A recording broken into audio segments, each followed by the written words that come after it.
Bueno, seguimos adelante. Decíamos, tras la pausa, nos acompaña Betiana Díaz, diputada del Frente Amplio. Muchísimas gracias por haber aceptado la invitación de venir a conversar con nosotros. ¿Cómo anda? Muchas gracias por la invitación. La verdad que muy bien, muy contenta esta mañana porque, bueno, estamos en campaña y para la militancia es importantísimo estar en este clima. Recta final de las elecciones, ¿no? Faltan 9 fines de semana, ¿no? Nada para las elecciones. Exactamente. Sí, no es nada. Para nosotros que lo medimos un poco en fines de semana porque tiene que ver mucho con las grandes actividades que hacemos. Yo esta semana ya empiezo la gira por interior y bueno, ya no paro hasta octubre. Así que bueno, son horas también de definiciones. Y bueno, muy activa esta semana en ese sentido. Bueno, ya vamos a hablar de esas definiciones, pero primero le pregunto por algunos temas de actualidad. Ley de internación compulsiva, varias repercusiones en el Parlamento, algunos actores muy preocupados.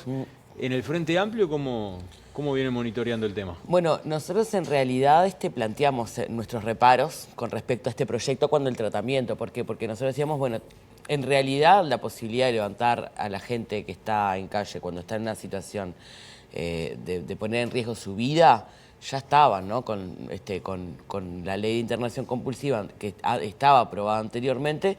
Lo que acá extienden las potestades a otros organismos, pero además también centra mucho el problema en qué es lo que está pasando con la gente en calle que está teniendo problemas de adicción. Acá tenemos un debe enorme como Estado uruguayo, esto no es un problema nuevo. El tema es que el problema de calle se ha agravado y el perfil también de calle ha cambiado. Tenemos mucho egreso carcelario, tenemos sí problemas con el consumo. Ahora, no toda la gente tiene problemas de consumo, ¿no? Y salir con estas medidas ahora a nosotros nos parece por lo menos un poco irresponsable en el sentido de que se habla, por ejemplo, de la internación de los agudos, ¿no? Cuando están en un episodio complejo por la adicción, por el consumo.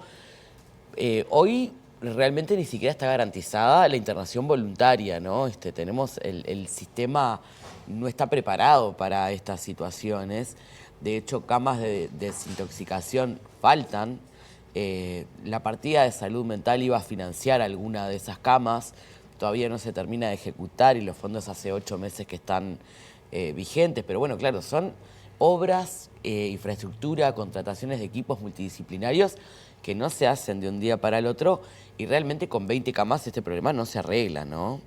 Corremos el riesgo además de estar exigiéndole al sistema de salud que solucione un problema que el sistema de salud no debería solucionar, que es lo que pasa con gente en calle, y creo que está mal enfocado el esfuerzo porque lo que deberíamos hacer es, en primer lugar, tratar de evitar que la gente llegue a la calle, y en todo caso, para la gente que, bueno, por diferentes motivos no se puede interrumpir esa trayectoria a la calle, mejorar las condiciones de los refugios, ¿no? Porque cuando uno habla con aquellas personas que no son consumidoras, pero que están en calle, lo que te dicen es, bueno, son lugares inseguros, son lugares donde yo voy rotando, muchas veces llego a la puerta y hasta última hora tengo que esperar para entrar y me quedo en la calle igual, es decir, que tampoco tengo la certeza. A la mañana ya te sacan y andás boyando por la ciudad, como vemos, todo el día, bajo lluvia, frío, calor, no importan las condiciones, ¿no? Bueno, ayer el senador, por ejemplo, Carlos Caminos, decía que él entendía que la persona no estaba en condiciones de salir por sí misma de esa condición y que de cierta forma esta posibilidad le allanaba, bueno, esa chance de poder salir. Bueno, lo que pasa es que la internación compulsiva acá se viene planteando justamente como un problema para la rehabilitación, como un paso a la rehabilitación, y esto no es así, porque como está planteado es un paso para sacar a la gente de la calle, pero no para rehabilitarla, porque de hecho lo que decimos es, no tenés hoy las herramientas para poder rehabilitar. Voy a poner el ejemplo de las cárceles uruguayas, ¿no? El Instituto Nacional de Rehabilitación no está teniendo las posibilidades de rehabilitar. Y entonces acá tenemos un problema centrado en cuáles son las respuestas que tiene el Estado, que son muy acotadas y que en realidad, bueno, por algo la Sociedad de Psiquiatría, por ejemplo, se pronuncia en contra de este proyecto. El Instituto de Derecho Civil le había recomendado a la comisión que dijera, bueno, estas internaciones hay que poner en la ley a texto expreso que esto es por tiempo acotado, pero además por el menor tiempo posible. Porque una cosa es la desintoxicación y otra cosa es la rehabilitación. Y esto cuando se planteó, por ejemplo, no lo quiero atar estrictamente, pero como se asocia la rehabilitación a la internación, algo que es una falacia totalmente, la partida de salud mental le daba recursos a diferentes organismos dentro del presupuesto nacional, y uno de los organismos era Hospital de Clínicas a través de la Universidad de la República. Y en ese momento el doctor Villar nos decía, bueno, el tema es que el sistema de salud puede retener a una persona 15 días, puede hacerle una corta internación para desintoxicarlo. Es más, yo puedo tener una persona internada 3 meses sin tomar una gota de alcohol. Ahora, el problema es que no hay un seguimiento afuera el día que yo le doy el alta porque está desintoxicado, para que esa persona, si tiene o no las herramientas, vuelva a consumir, ¿no? Entonces, en lo que se está enfocando mucho es en la internación, en la solución clínica, por decirlo de alguna manera, de internarlo, pero no en el tratamiento sostenido en el tiempo, que es lo que necesitan esas personas, que además a veces es muy difícil de sostener un tratamiento de salud mental porque me voy al refugio con la medicación psiquiátrica y me la roban, porque en la puerta de ACE tengo grandes demoras en las policlínicas barriales. Bueno, hay una serie de... que cualquier nivel de adicción, sobre todo cuando se trata de adicciones así graves, es muy difícil salir de ellas, aún con las mejores condiciones de entorno. Está claro lo que tú planteás, Betiana, en cuanto al largo plazo, y que por ahí parecería como que no están las herramientas suficientes para la aplicación de la ley de salud mental. Yo no sé dónde van a meter a esta gente. Bien, eso por lo menos creo que queda muy claro el planteamiento. A mí por lo pronto no me queda claro cuáles serían las medidas que tú y el equipo del Frente Amplio propone para, digamos, para esto que hay que hacer, porque siempre las políticas públicas tienen algo de largo plazo, pero no hay más remedio que hacer cosas exactamente, intervenciones inmediatas, porque mientras esperamos por el largo plazo, ¿no? Aquello de se muere gente en el camino o nos pasan cosas todos los días. Sí. ¿Cuál es la propuesta que tiene el Frente Amplio para esa actuación de forma más inmediata, de abordaje rápido, de contención rápida? Porque no estamos hablando de ir de forma punitiva a tratar, ¿no? Internación en plan, los llevo, los encierro. Bueno, es lo que estamos viendo, ¿no? Digo, de la intervención. Ese es el problema. Ustedes están viendo esa situación. ¿Cuál es la alternativa que se propone desde el Frente Amplio como complementaria a lo que es, sin duda, y creo que no hay nadie que no pueda estar de acuerdo en lo que significa de largo plazo? Bueno, en primer lugar, nosotros cuando escribimos nuestras definiciones y bases programáticas, escribimos algunas acciones prioritarias, ¿no? Para evitar este tipo de situaciones, vuelvo a decir, nosotros lo que planteamos es hay que interrumpir las trayectorias hacia la calle. Y eso tiene que ver con el ingreso, porque también hay una estigmatización de las personas que están en calle asociada justamente al consumo, y no puede hablar con muchísima gente que está en calle y en realidad lo que no tiene es una oportunidad ni siquiera de poder pagar un cuarto de una pensión para no estar ahí. Y además que muchas veces no recurre al refugio, vuelvo a lo mismo, porque el sistema de refugios tiene que convertirse en un espacio cuidado y seguro para las personas. Sí, y aparte hay personas que si están en un estado, digamos, hablemos de los que no son consumidores. Claro, pero yo te estoy preguntando para los consumidores. Los no consumidores son un mundo aparte, pero en este caso de la internación compulsiva. Es que el problema de la calle es la cantidad de gente que hay, no son los consumidores. A ver si nos entendemos. Siempre hubo personas con problemas de consumo en la calle. El problema es que ahora aumentó tanto la población en calle, particularmente en el área central de Montevideo. Y esto se extendió a ciudades donde antes no había gente en calle. Pueden llamar legisladores del interior. Lo que digo es, para el caso de las personas que están en situación de calle, nosotros planteamos, en primer lugar, un abordaje que sea integral, porque hay algo que aprendimos, y es que con una medida muy focalizada y fragmentada, un problema tan complejo como es el de la gente en calle no se resuelve.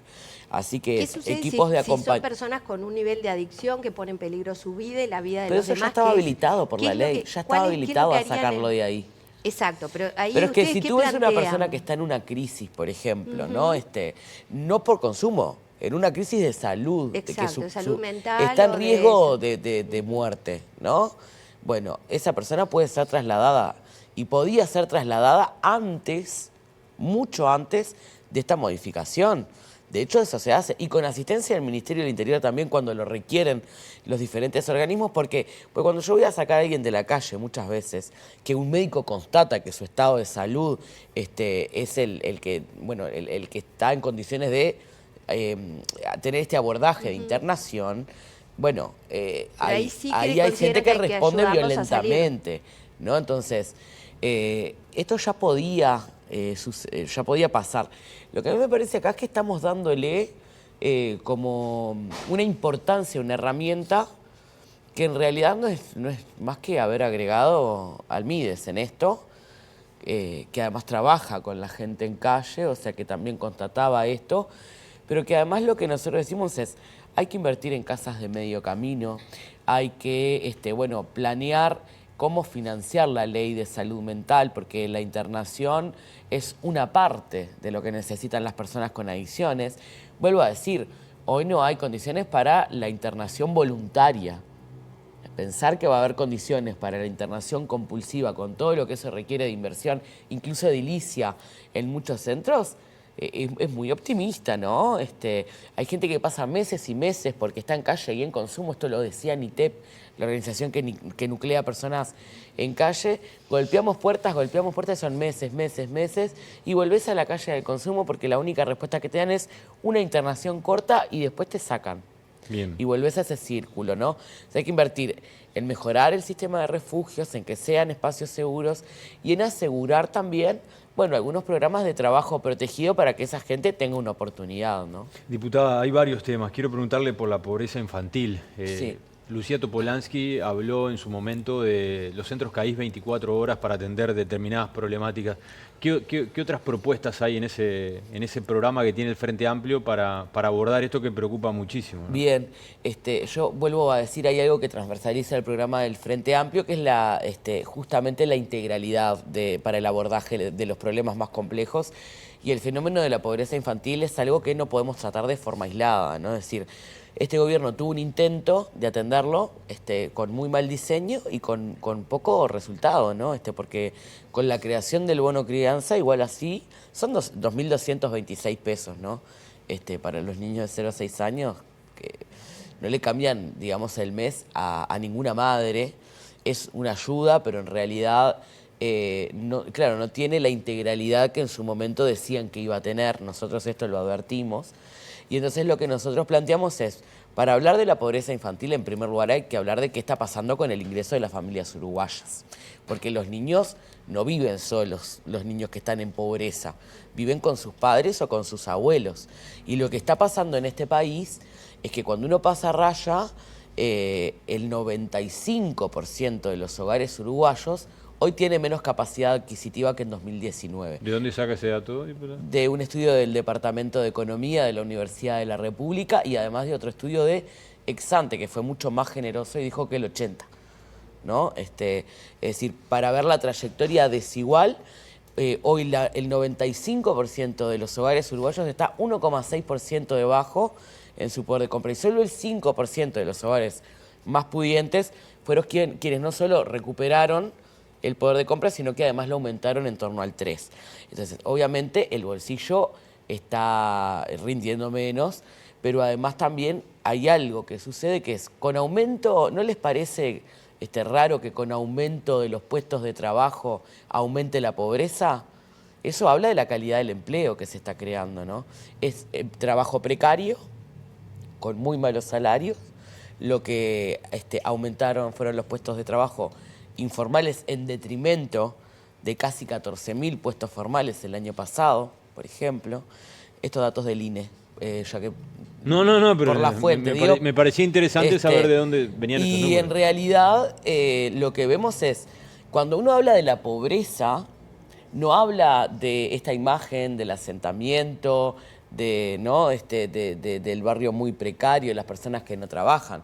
Acá hay personas que van a trabajar todos los días, madres que la reman solas, porque la mayoría de la pobreza infantil en Uruguay está concentrada en los hogares de jefatura femenina, son mujeres con gurises a cargo, que salen a pelearla todos los días, que galean hasta fin de mes para pagar el boleto para ir a laburar, y cuando pasás raya a fin de mes, si tenés chiquilines a cargo con un sueldo bajo, vos estás bajo la línea de pobreza. ¿Y ahí que se necesita una inyección económica? Ahí hay que pensar en el trabajo de las mujeres, hay que pensar en el sistema de cuidados, porque yo te puedo ofrecer oportunidades laborales. Ahora, si yo no extiendo la cobertura y el tiempo pedagógico, ¿qué haces con los gurises, por ejemplo? Eso es parte de lo que habla Lucía, ¿no? Hay que hablar de la capacitación de los trabajadores y trabajadoras, y ahí el INEFOP tiene que jugar un rol fundamental, nosotros venimos diciendo esto, ¿no?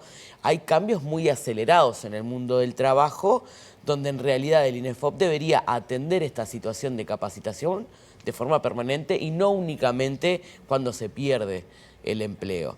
Y entonces todo esto lo acompañamos de una transferencia, que es la medida más urgente que necesitan hoy esas familias para salir de esta hecho, trayectoria de lo pobreza. escuché decir a Fernando Pereira, el presidente del Frente Amplio, que la intención es erradicar la extrema pobreza infantil. Sí, erradicarla. ¿De dónde van a salir, digamos, los ingresos para poder llegar a ese objetivo? Nosotros tenemos varios desafíos. Uno es, vamos a agarrar un país con 11 puntos más de deuda pública, que es lo que deja Arbeleche, ¿no?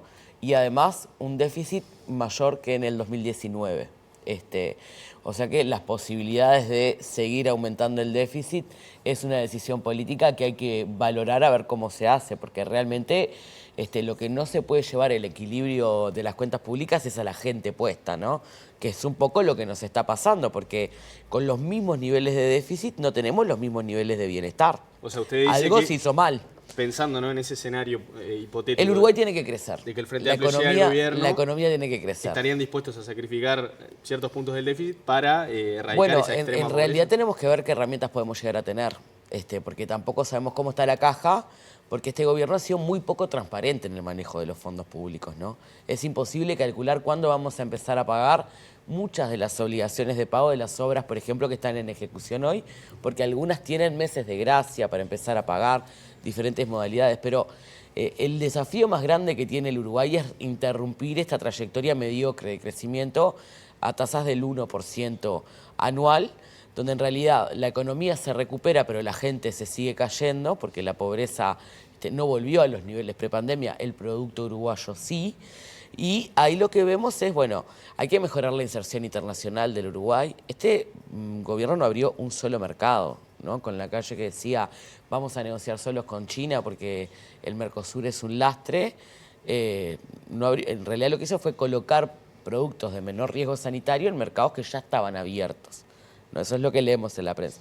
La producción del Uruguay hay que seguir colocándola en el mundo, hay que ampliar las posibilidades que tenemos, hay que mejorarla, hay que mejorar la calificación de nuestros ciudadanos. Tenemos algunas áreas potenciales en la industria de las tecnologías, por ejemplo, que Uruguay es un país atractivo porque tiene infraestructura necesaria para poder desarrollarse en esa área. Es decir, hay algunas áreas pujantes para las que tenemos que capacitar gente, y en ese sentido lo que nosotros planteamos es, bueno, traer inversiones, posicionar nuevamente a Uruguay en el mundo, más allá de lo que y se hizo mucho en los gobiernos del Frente Amplio, ¿no? Poner a Uruguay en el mapa. Recordemos también que durante esa etapa también sucedieron cosas como, por ejemplo, UPM, que en un momento pareció una buena inversión y en otros momentos pareció que el Estado se metía en un baile grande. Bueno, mira, los primeros Entonces, ¿qué tipo de inversiones quieren traer? Los primeros 2 años de este gobierno,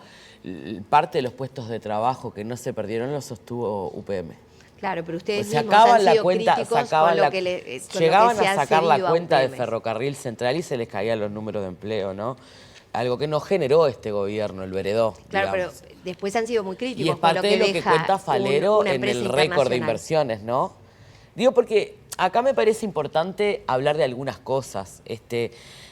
Uno puede ver el impacto. Yo creo que nosotros tenemos ahora algunas discusiones arriba de la mesa como Frente Amplio que tiene que ver con qué tipo de inversiones queremos atraer. Exacto. Y además también Por eso con te procesos pregunto, ¿qué tipo de inversiones quieren traer?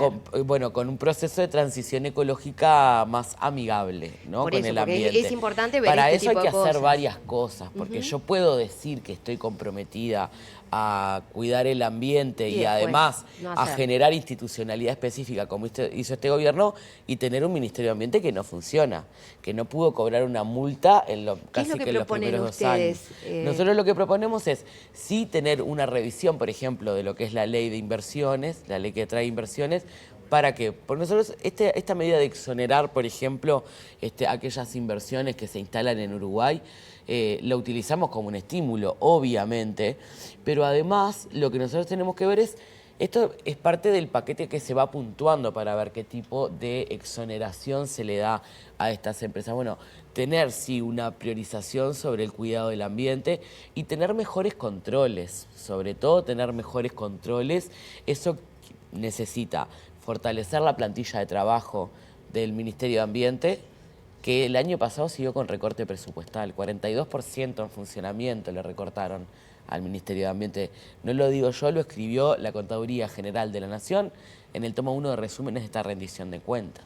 Si no tenemos institucionalidad para controlar, por más compromisos de cuidado con el ambiente que asumamos, va a ser muy difícil, ¿no? Entonces, Bien. mejorar los controles sin duda es el primer paso. Diputada, en el final, no quiero dejar de lado el tema de la inseguridad, y usted Sí. ha reflejado varios números arriba de la mesa. El gobierno dice que ha mejorado en inseguridad, habla, por ejemplo, de las rapiñas, de los hurtos, de los arrebatos, En las de la denuncias, vigiato, claro, sí, en las en el- denuncias. sí. No así con los homicidios, que es algo que preocupa. Hay quienes dicen, entendidos en la materia, que el Frente Amplio perdió las elecciones porque nunca le pudo encontrar la vuelta a la inseguridad.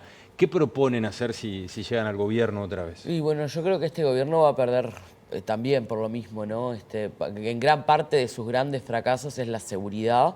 Nosotros lo que proponemos, vuelvo a lo mismo, y parezco un lorito, pero la integralidad de la medida, ¿no?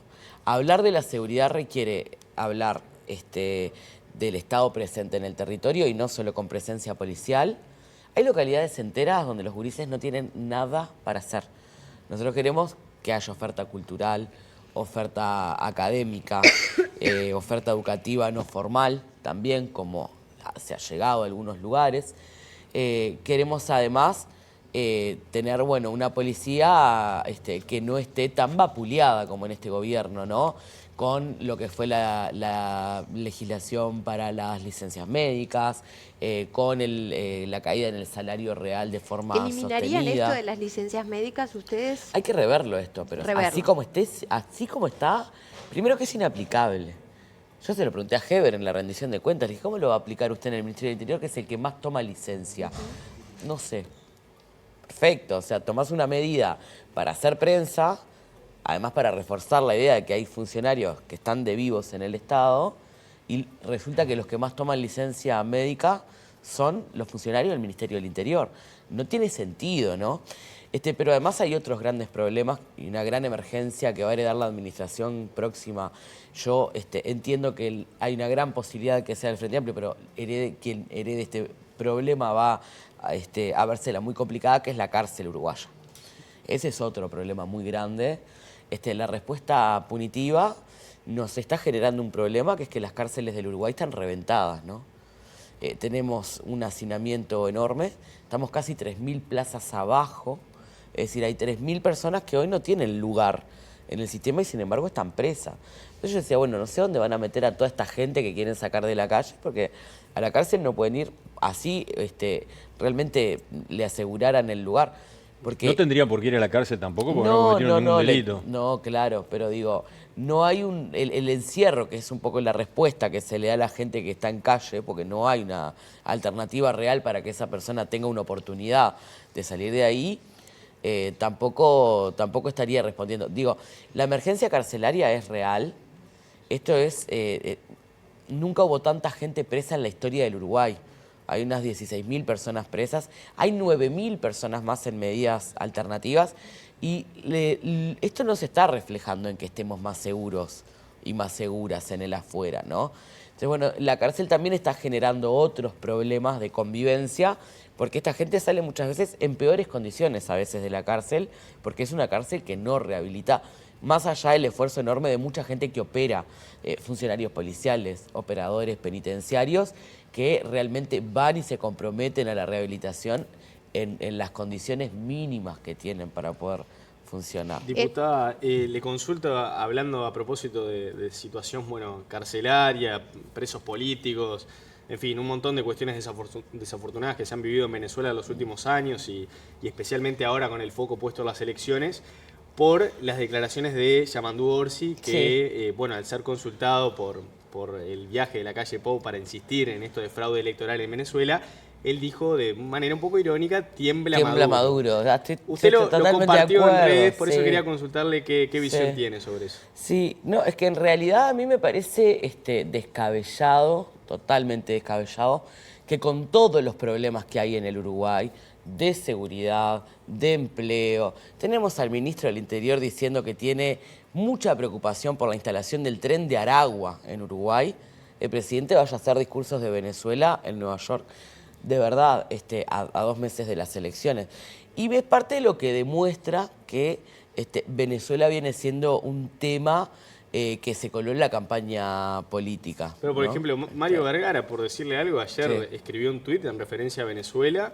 Sí. Digamos, él lo puso sobre la mesa. Yo creo, ¿qué le cambia a Venezuela que la calle vaya a hacer un discurso a Nueva York? Bueno, a ver, a nivel internacional sabemos que las fuerzas de América Latina... Miren, por ejemplo, el discurso de Abdala, un segundito, ¿no?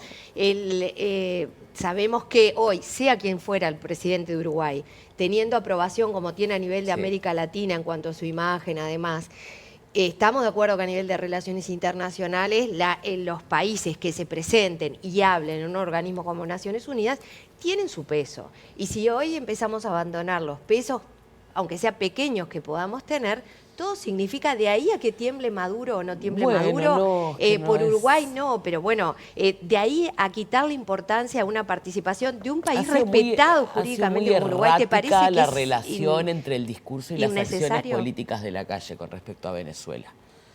Había ausencia diplomática por 7 años, hubo ausencia diplomática. Había un agregado diplomático comercial, pero no había un embajador, ¿no? ¿Quién designó un embajador político en Venezuela? La calle. Nosotros estamos de acuerdo. Pero de eso estamos hablando, que está bien que haya habido entre lo que se dice, no, entre lo que Venezuela. se dice y lo que se hace ahora, saca los... No, pero es que tiene que ver con las elecciones. Y bueno, es que si hay elecciones que se consideran fraudulentas por parte del mundo, y entonces los uruguayos que están en Venezuela que queden a la suerte de Venezuela, no del Estado uruguayo. Son cosas diferentes, el embajador es una cosa, los consulados son otras, por eso funciones digo, diferentes. Usted dice que a los uruguayos no los atiende la embajada. Lo que te estoy diciendo es, ¿cuál es la influencia de un discurso de la calle en la ONU? Ninguno. Mirá el discurso de Abdala, muy encendido, ¿no? Muy encendido el discurso de Abdala. ¿Qué hizo? Firmar una declaración donde no decía nada de lo que decía en su discurso. ¿Y para la ciudadanía uruguaya no le da la espalda para pero hacerlo? Estamos hablando de cosas, Abdala no lo estamos tratando ahora. No lo sé. A mí lo que realmente me parece es que para la gente los problemas que tenemos hoy son más urgentes, que tienen que ver con que la gente no llega a fin de mes. Entonces sí me parece que Venezuela puede ser un tema, pero hay temas más urgentes para la gente que tienen que ver con el ingreso, con el aumento de la pobreza infantil, con el problema de la seguridad, con los gurises baleados, con que estamos dándole protocolo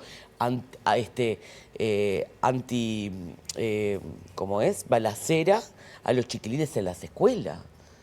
¿Realmente a alguien le parece que este es el tema más importante? No. ¿Tener definiciones claras? Sí, cómo no, no hay problema. Lo que digo es que tenemos problemas muy graves en el Uruguay para atender, y sobre todo en la política exterior. Y sobre todo en la política exterior la ONU no cambia las prioridades del país. De todas formas, sí nos queda una pregunta más para hacerte, y que sí está en la agenda hoy de todos, y es si tenemos las noticias hoy del pronunciamiento del Frente Amplio en cuanto a la incorporación de Blanca Rodríguez a la fuerza política, supuestamente hoy a las 7. Van a tener que esperar porque yo desconozco detalles, estoy por fuera de todo esto en plena campaña. No diga que está por fuera. Estoy por fuera de todo esto. La verdad que hoy a las 7 sí hay noticias. Hoy a las 19, para cualquier agrupación política, una incorporación como la de Blanca es como el pase, ¿no?, del año, digamos, en el sentido de esta despedida que hizo de los medios, donde todos sus colegas con un gran cariño además la saludaron. Es una persona muy querida por el pueblo uruguayo, y sí, de concretarse y de anunciarse, la verdad es que para el Frente Amplio todo es una gran noticia, así que con mucha expectativa. Y bueno, parte de los motivos que yo decía, bueno, estoy contenta hoy, ¿no? Hoy arrancamos un buen día también en el marco de esta campaña. Y la 609 define sus listas el 31 de agosto en dirección nacional. Entonces, hasta ahí esto de quién va en qué lugar, está todo por verse todavía. Perfecto. Muy bien. Diputada, ha sido muy amable. La Muchísimas seguimos en cualquier gracias. momento. Gracias por haber venido.